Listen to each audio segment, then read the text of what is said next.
No, Sean, we don't know. Who knows? We'll find out soon enough, I guess. I don't think any of us know, but he'll let us know soon enough. Gail Benson seems strangely happy, almost giddy, about the possibility of losing her coach.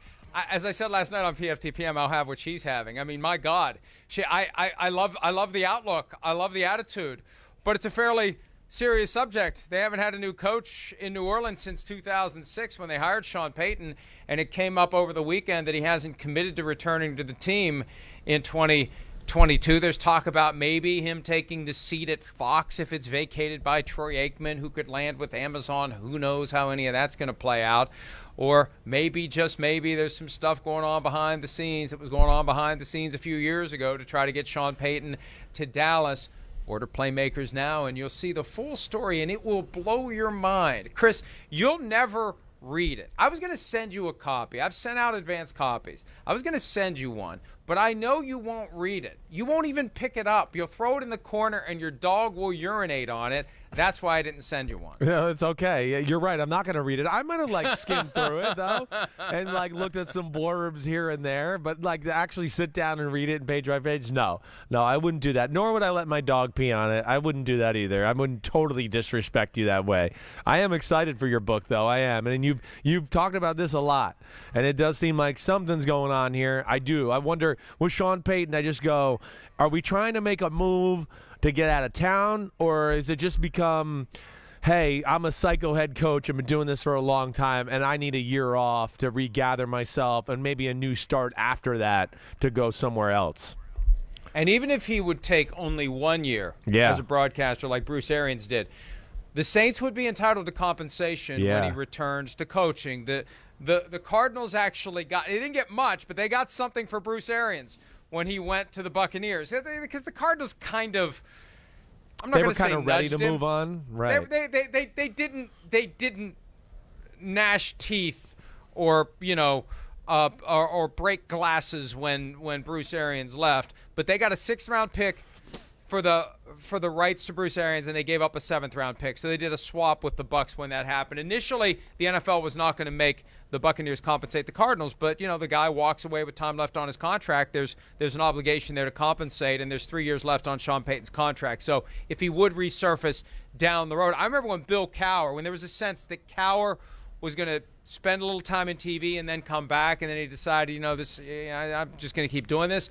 I know there were people in the Steelers organization that were saying, hey, if he comes back, we deserve something because he was still under contract to us. So that would probably happen. That would likely, if not definitely happen, if he would come back at some point down the road. Or he could realize, hey, that Tony Romo money is real.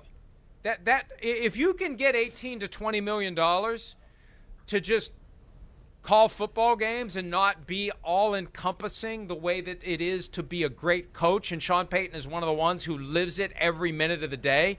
If you can get the same money or more money to have no wins or losses hovering over your head, none of the various stressors and demands of being a head coach, that's a damn good gig if you can get it. And I think Payton could be really good because he's not going to be afraid to speak his mind. No, agreed. I mean, he could be, like a John Gruden that way. He's animated. Gruden was afraid to speak his mind. Well, Gruden wasn't as good as he could have been. Gruden told you every coach in the history of football was the greatest coach he had ever seen, even though you're like, wait, that guy's going to be fired next week for how bad he's been. But you're going to tell me he's the greatest. Gruden, and that's going to be the key for Sean Payton. Yeah. If Sean Payton does this, that if he's thinking about coming back, he's not going to be as good as he could be. Unless he's willing to say, I'm still perfectly content to speak my mind, even if I burn bridges. I'll deal with that later. I'm going to be myself, and I'm going to be authentic, and I'm going to be honest, and I'm going to be real.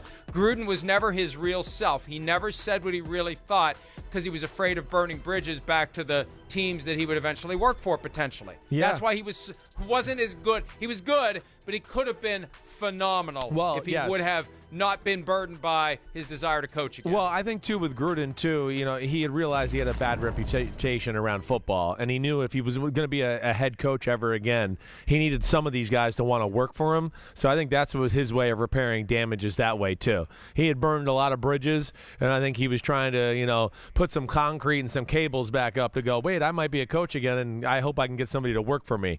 But with Sean Payton, I don't know. I get the sense, first off, that this is more about I'm a little burned out, and I think I need a change.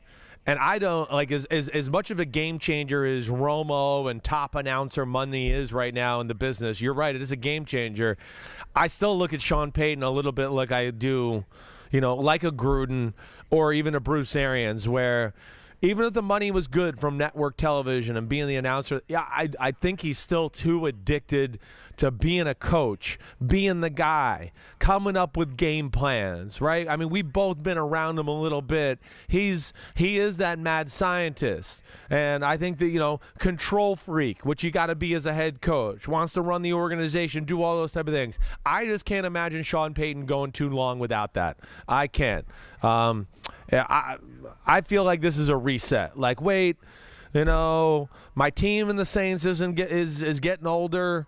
Can I keep this going? We got a quarterback issue. I'm burnt out. I've been going here at this place for a long time.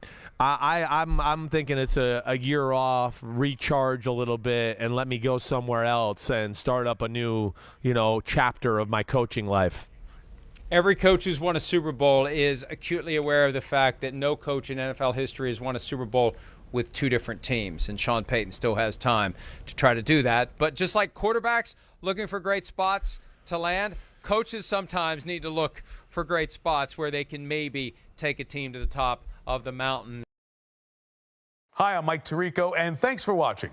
Make sure to hit subscribe for the latest news and highlights from NBC Sports.